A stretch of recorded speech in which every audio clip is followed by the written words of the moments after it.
For decades, Stan Laurel and Oliver Hardy were comedy itself. Their faces, their timing, and the silence between the jokes helped shape the golden age of early cinema. From short films to full-length features, they dominated screens throughout the early 1900s, becoming one of the most recognizable partnerships in entertainment history. To the public, they were inseparable. Where one went, the other followed. That's why what happened next never made sense. When Oliver Hardy died in 1957, the industry gathered. Friends came, family came, fellow actors, writers, and collaborators showed up to pay their respects. But one person, the man everyone expected to see most, never walked through the door. Stan Laurel did not attend his partner's funeral. There was no statement, no explanation, just an absence that raised questions no one could immediately answer. What could have happened between two men so closely bound for decades? What could be powerful enough to keep a man from saying goodbye? Join us as we get into all the details. Before Laurel met Hardy, the childhood that forged a comic genius. Arthur Stanley Jefferson was born on the 16th of June 1890 in his grandparents' house in Ulverston, Lancashire, a small town that would quietly shape the rest of his life. His father, Arthur J. Jefferson, was already deep in the theater world, an actor and theater manager from Bishop Auckland. His mother, Margaret Metcalf, was an actress too, born and raised in Ulverston. Performance wasn't something Laurel discovered later. It was the air around him. He was one of 5 children, including his brother Edward, who would eventually drift into Stan's professional life and appear in 4 of his short films. But long before any camera rolled, Stan's world was much smaller and much quieter. Because his parents were constantly traveling for work, young Arthur stayed behind in Ulverston with his grandparents, George and Sarah Metcalf. For the first 7 years of his life, they were his anchor. He didn't just live in Ulverston, he absorbed it. The streets, the routines, the silences. Sundays meant church at Holy Trinity, just off Argyle Street, the same place where his parents had once been married. Faith, structure, and repetition shaped his days. So did small pleasures. Trips to Gillam's General Store on Market Street stayed with him for decades. Beer's treacle toffee, bought during shopping runs with Grandma Metcalf, became a cherished memory. In January 1950, long after fame had carried him far from home, Laurel still wrote to family in England about those walks and that toffee, calling it a big treat and insisting it sure was good. Fishing became his quiet obsession. Laurel would take a rod down to Ulverston's canal, learning patience from his uncle John Shaw. His favorite spot sat beyond the old North Lonsdale Iron and Steel Company, near his home on Argyle Street, with the railway viaduct from Carnforth looming just behind him. He later remembered swinging on the canal's locked gates while waiting for a bite, passing time the way he would later pass moments on screen with stillness and anticipation. During those fishing walks, he often passed Ulverston Cemetery, where one monument stopped him cold every time.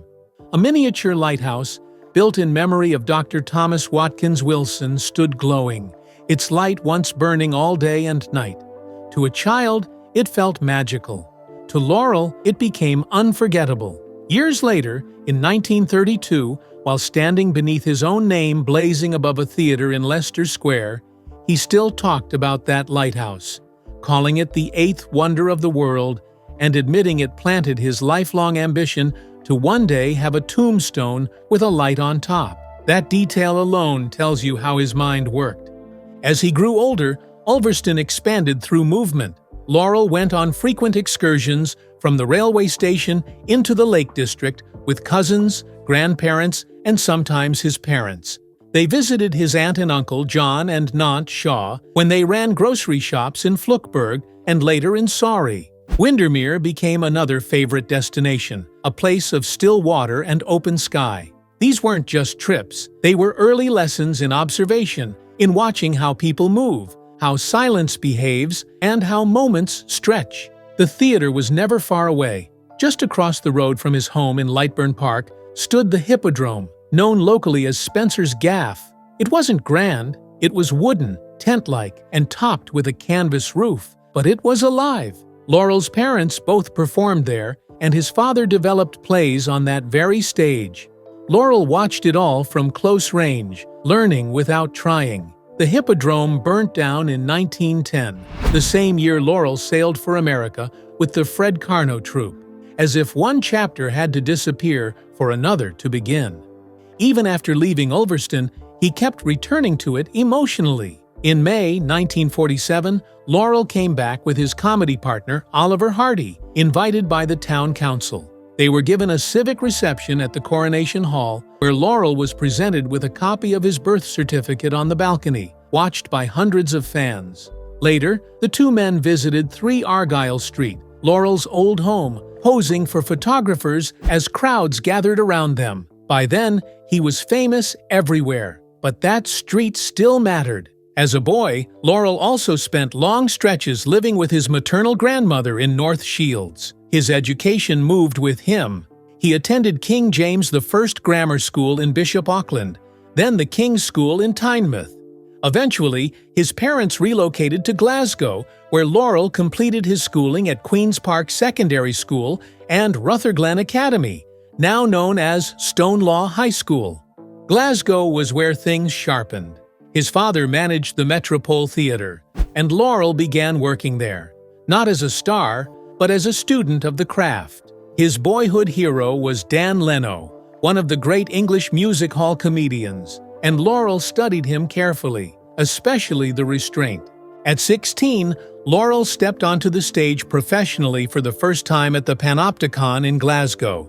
It was here he polished pantomime, physical comedy, and music hall sketches. The music hall shaped his entire approach. The bowler hat, the hesitant gestures, the quiet understatement. Comedy that didn't shout. Comedy that waited. In 1910, Laurel joined the troupe of music hall impresario Fred Karno, adopting the stage name Stan Jefferson. The troupe, advertised as Fred Karno's London Comedians, included another young performer still finding his way, Charlie Chaplin. Laurel even served as Chaplin's understudy in England. Karno was a pioneer of slapstick, and Laurel later said Karno hadn't taught them everything about comedy, just most of it. Laurel and Chaplin crossed the Atlantic together, arriving in the United States on the same ship and touring relentlessly. In 1912, Laurel toured the Netherlands and Belgium with Ted Desmond as the Barto Bros, performing dressed as Romans. The act ended when Laurel was offered a place in an American touring troupe. Momentum kept pushing him forward. When the Karno troupe broke up in 1914, Laurel formed the Three Comiques with Edgar Hurley and his wife, Ethel. Renamed the Keystone Trio, the act leaned heavily on silent archetypes. Laurel's character echoed Chaplin, while the others mirrored familiar comic types. It worked until it didn't. By late 1915, the partnership had ended. Between 1916 and 1918, Laurel teamed up with Alice Cook and Baldwin Cook, forming the Stan Jefferson Trio and forging friendships that lasted a lifetime. In 1921, he briefly worked alongside Oliver Hardy in the silent short The Lucky Dog. It felt insignificant at the time, two paths crossing without consequence. Around this period, Laurel met actress May Dahlberg. At her suggestion, he dropped the name Stan Jefferson, believing its 13 letters brought bad luck, and became Stan Laurel. Film work followed. Universal offered him a contract after Nuts in May, but studio reorganization cut it short. By 1924, Laurel committed fully to film under producer Joe Rock, agreeing to make 12 two-reel comedies. The contract included one blunt condition: Dahlberg was not to appear. Rock believed she was holding Laurel back. When she began interfering with his work, Rock paid her off and sent her back to Australia. The films came quickly after that: Mandarin Mix-Up, Detained, Monsieur Don't Care, West of Hot Dog, Somewhere in Wrong, Twins, Pie-Eyed, The Snowhawk, Navy Blue Days, The Sleuth, Dr. Pickle, and Mr. Pride, Half a Man. Laurel directed or co-directed many of them, shaping comedy from behind the camera. And quietly, almost unnoticed, Oliver Hardy appeared in several shorts Laurel directed. The pieces were already lining up. The world just hadn't noticed yet. Laurel and Hardy, How Calm Men Made Chaos. Funny. From 1927 to 1955, Stan Laurel and Oliver Hardy formed one of the most successful and enduring partnerships in entertainment history. But their greatness didn't come from noise, speed, or clever punchlines. It came from something quieter and far more unusual. Laurel and Hardy became famous not because everything around them fell apart, but because they remained strangely calm while it did. That calm took shape in the silent era, at a moment when Hollywood itself was still unsure what comedy was supposed to be. Early in 1927, Laurel and Hardy began sharing the screen in short films like Duck Soup, Slipping Wives, and With Love and Hisses. These weren't star vehicles or prestige projects. They were routine productions, designed to fill theater programs and move on. But something unexpected happened when the two appeared together. Audiences didn't just laugh. They paused. They watched. They sensed that something different was unfolding. What people responded to wasn't volume or chaos. It was restraint. There was a new energy in those scenes, a feeling that the joke wasn't being forced but uncovered.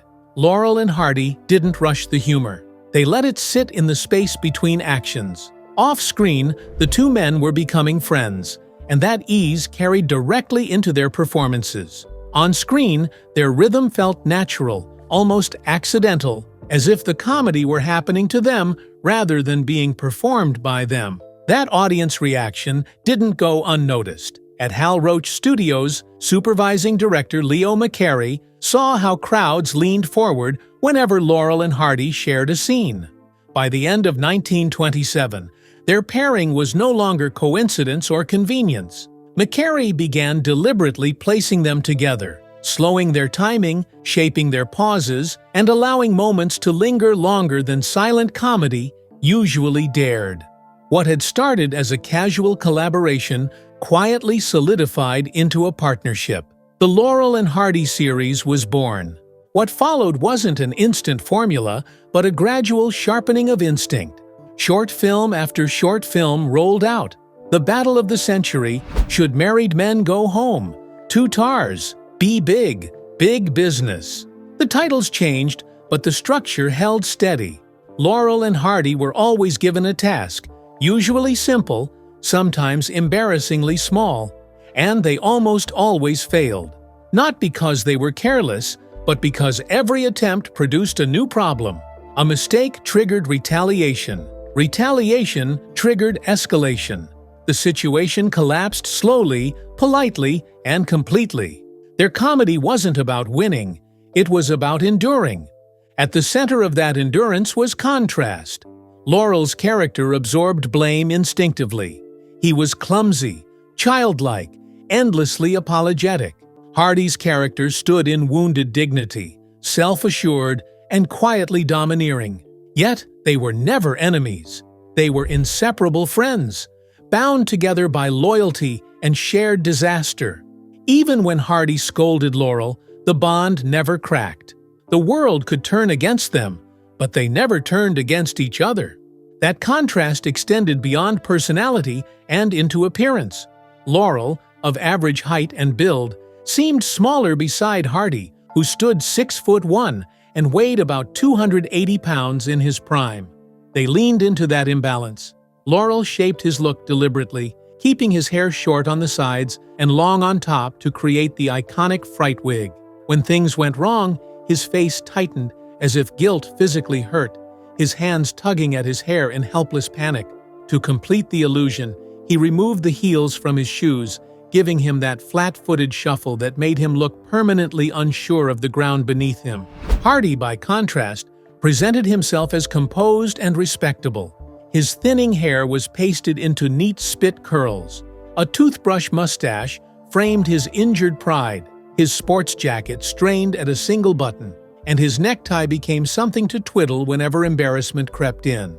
And then there was the look, Hardy's signature stare, straight into the camera, breaking the fourth wall, silently asking the audience whether they were seeing the same injustice he was. It wasn't anger, it was disbelief. Their humor remained intensely visual, rooted in slapstick, but never careless. Much of it relied on escalation rather than surprise. Someone's property gets damaged. The injured party retaliates calmly by ruining something else. Both men pause, survey the damage, then continue. The cycle repeats until everything lies in ruins. Big Business in 1929 perfected this routine and later earned a place in the National Film Registry. Tit for Tat in 1935 returned to the same idea, proving that destruction, when delivered politely, never loses its power. They remained with Hal Roach until 1940, but as the industry shifted, so did their circumstances. During the war years, they moved into B-movie comedies for 20th Century Fox and Metro-Goldwyn-Mayer. After completing their film commitments in 1944, they stepped away from the screen and returned to the stage, touring the British Isles and later Europe. Their final film, Atoll K in 1950, felt less like a grand finale and more like a closing chapter written in exhaustion. Across their career, they appeared together in 107 films, silent shorts, sound shorts, features, cameos, television. And when they made their sole American television appearance on This Is Your Life. In 1954, the bond was still there, visible and intact, even as time had clearly begun to take its toll. Why Laurel and Hardy walked away from Hal Roach and what it cost them. If there was one person without whom Laurel and Hardy might never have existed as the world knows them, it was Hal Roach. Their partnership didn't just grow under his roof. It was shaped there, protected there, and carefully refined. For nearly 20 years, Roach was the quiet third presence in their comedy, the man who brought them together, gave them room to experiment, and understood when to step back. Director Charlie Rogers later summed it up simply, "None of it would have happened if Laurel, Hardy, and Roach hadn't crossed paths at exactly the right moment." That timing mattered because, in 1926, Laurel and Hardy were not yet Laurel and Hardy. They were just two performers among many in the Hal Roach Comedy All-Stars, a rotating stock company built to feed the studio's endless demand for short films. At first, they blended into the crowd, but that didn't last. Their roles began to grow while others quietly receded. It wasn't favoritism, it was response. Laurel and Hardy communicated differently, especially through pantomime. Their movements aligned, their pauses matched, their bodies spoke the same language. Audiences felt it immediately, and once audiences felt it, the studio paid attention. The person who understood what he was seeing was Leo McCarey, supervising director from 1927 to 1930. McCarey didn't just suggest turning the chemistry into a permanent pairing. He helped define how the pairing worked. Alongside Stan Laurel, he slowed everything down. At a time when silent comedy often chased frantic motion and rapid-fire gags, McCarey and Laurel trusted stillness instead. They allowed moments to stretch. They let awkwardness sit in the frame. Discomfort wasn't rushed away. It was invited in. The rhythm that emerged felt natural, almost human. It worked so completely that Laurel and Hardy would play essentially the same characters for the rest of their careers. On paper, the films looked like standard studio collaborations. Roach employed writers and directors such as H.M. Walker, James Parrott, and James W. Horn. In practice, however, Stan Laurel was everywhere. Laurel didn't just adjust scripts. He rewrote entire sequences. He encouraged improvisation during filming, then meticulously reshaped scenes in the editing room. By 1929, he was effectively the team's head writer, presiding over sessions described as chaotic, competitive, and gleeful. Writers tried to top one another. Laurel tried to top them all. Oliver Hardy had no problem with this arrangement. He was content to leave the writing to his partner. His view was straightforward. The physical work was demanding enough. The falls, the mud, the repeated punishment. Hardy believed he earned his pay the hard way. Laurel, meanwhile, became so deeply involved in production that many historians now consider him an uncredited director. Regardless of who officially sat in the director's chair, Laurel ran the set. Even Roach admitted that if Laurel didn't like an idea, it simply didn't happen. That understanding wasn't debated. It was built into the studio's culture. For years, that system worked beautifully. Until it didn't. In the 1930s, tension crept in between Laurel and Roach, not because of creative differences, but because of contracts. Roach had always maintained separate agreements for Laurel and Hardy, and when disputes arose, those staggered contracts became a fault line. Eventually, Laurel's contract was terminated while Hardy remained at the studio. The rupture wasn't just professional, it cut deep. Hardy was temporarily teamed with Harry Langdon for the 1939 film Zenobia, and the studio even discussed launching a new series around him, tentatively titled The Hardy Family, pairing him with Patsy Kelly. Laurel didn't accept the situation quietly. He sued Roach over the contract dispute. For the first time, a partnership built on trust and instinct was tangled in legal language. In the end, the case was dropped, and Laurel returned to the studio. But the atmosphere had changed. The first film after the reunion, A Chump at Oxford, carried an unmistakable undertone of strain. Saps at Sea followed soon after, and it would be their final film for Hal Roach. The separation that followed was deliberate. Laurel and Hardy believed they could reclaim their creative freedom elsewhere. In 1941, they signed with 20th Century Fox, and in 1942 with Metro-Goldwyn-Mayer. On paper, it looked like an upgrade, bigger studios, bigger budgets. In reality, it was a shock. At Fox and MGM, Laurel and Hardy were no longer collaborators. They were hired actors, placed in B-picture units, and initially barred from contributing to scripts or improvising. The freedom Roach had allowed vanished overnight. Ironically, the films were still profitable. Budgeted between $300,000 and $450,000, they earned millions at the box office. Fox continued making Laurel and Hardy films even after discontinuing other B-series projects. But success didn't equal fulfillment. The rhythm felt forced. The work felt constrained. By the end of 1944, after 8 features, both men were exhausted. They stepped away from film in 1946, choosing rest over repetition. The following year brought their first European tour in 15 years. Plans for a Robin Hood-themed film surfaced, but never materialized. Instead, they returned to live performance.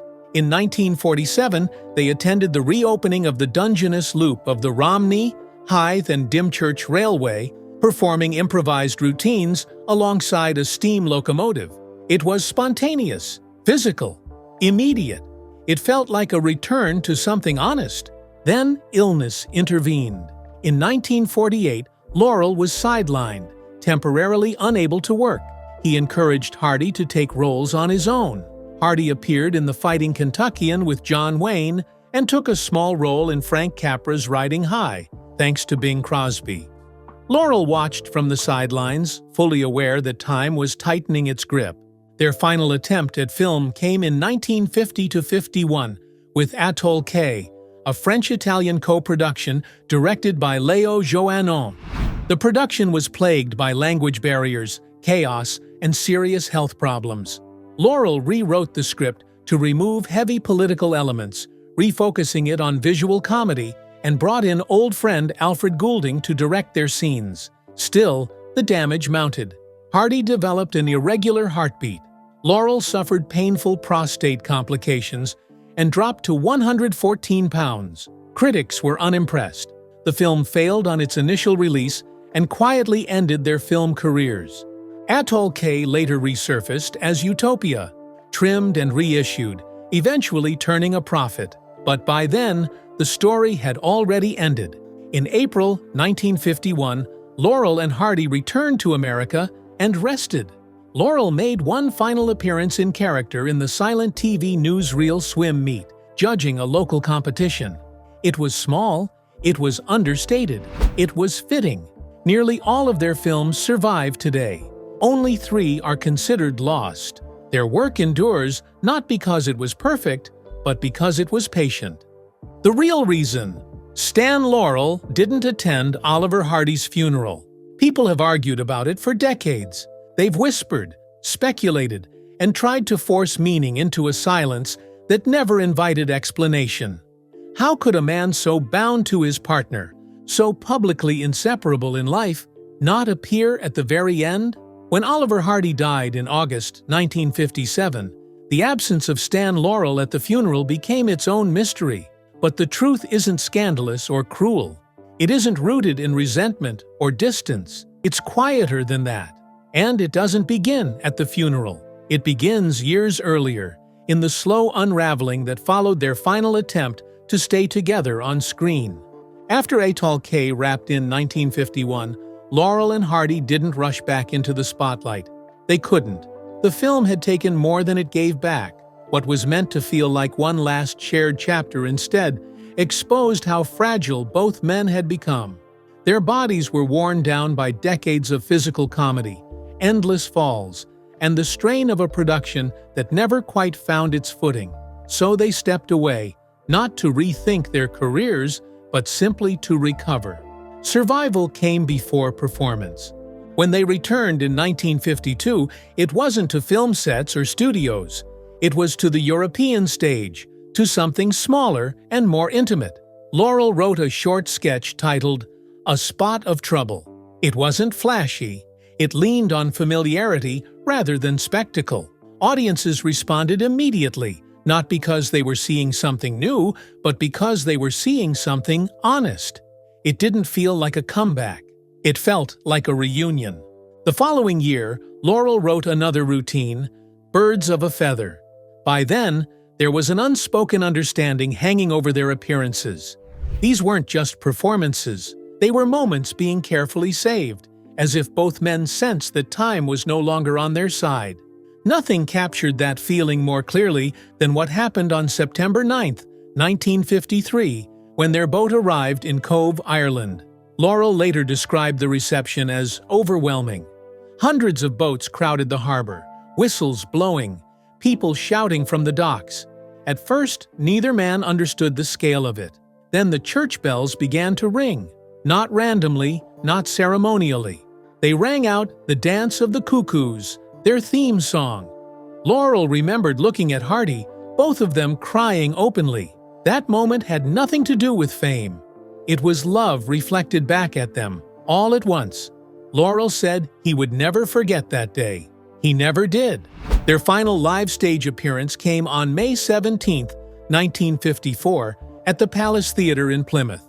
No announcement marked it as an ending. There was no farewell speech, but it was. From that point on, the curtain never rose on them together again. Soon after, Hardy's health began to collapse. In May 1954, he suffered a mild heart attack. For the first time in his life, he listened to doctors. He slowed down. He changed his habits. He began losing weight at an alarming rate. More than 100 pounds came off quickly. Then more. Within months, Hardy had lost over 150 pounds. The transformation was shocking. Letters written by Laurel later suggested Hardy may have been battling terminal cancer, something never officially confirmed but widely suspected. What was certain was that this wasn't a healthy recovery. It was a warning. Both men had been heavy smokers for decades. Hal Roach once described them as freight train smokestacks. That history caught up with Hardy brutally. In September 1956, he suffered a major stroke that left him confined to bed and unable to speak for months. He remained at home under the care of his wife, Lucille. Laurel watched from a distance, writing letters, waiting for updates, already understanding what was coming long before it arrived. Despite his legendary career, Hardy's finances offered no protection. His home was sold to cover mounting medical bills. The man who once filled theaters was reduced to survival. By the time longtime friend Bob Chatterton saw him near the end, Hardy weighed just 138 pounds. The physical presence that once defined him was gone. In early August 1957, Hardy suffered 2 more strokes. He slipped into a coma and died on August 7, 1957, at the age of 65. His death certificate listed cerebral thrombosis. After cremation, his ashes were placed in the Masonic Garden at Valhalla Memorial Park in North Hollywood. When the news reached Laurel, it broke something in him that never healed. Contrary to the rumors that followed, Laurel did not stay away from Hardy's funeral out of indifference, resentment, or pride. He was too ill to attend, physically incapable. His wife and daughter went in his place. Laurel reportedly said simply that Babe would understand. That wasn't an excuse. It was a statement of fact. Their bond didn't require explanation, even at the end. From that moment on, Laurel refused to perform again. He turned down every offer: films, stage appearances, tributes. Laurel had no interest in being half of something that no longer existed. Without Hardy, the act wasn't unfinished. It was over. His life narrowed quietly. He continued to engage with fans, but mostly through letters. He insisted on personally answering everyone. He welcomed visits from a new generation of comedians who came not to revive him, but to thank him. Dick Cavett, Jerry Lewis, Peter Sellers, Marcel Marceau, Johnny Carson, Dick Van Dyke. They didn't come looking for performances. They came looking for connection. Laurel quietly contributed gags behind the scenes when asked, but he never returned to the screen. Not once. In February 1965, Laurel suffered a heart attack. 4 days later, he died in his armchair. Minutes before his death, he joked with his nurse that he wouldn't mind going skiing. When she said she didn't know he skied, Laurel replied that he didn't, but it sounded better than needles. It was a Laurel line. Soft, absurd, human. Were you a fan of Laurel and Hardy? Let us know in the comments below. Don't forget to like, share, and subscribe. Also, click the next video shown on your screen. You will enjoy it.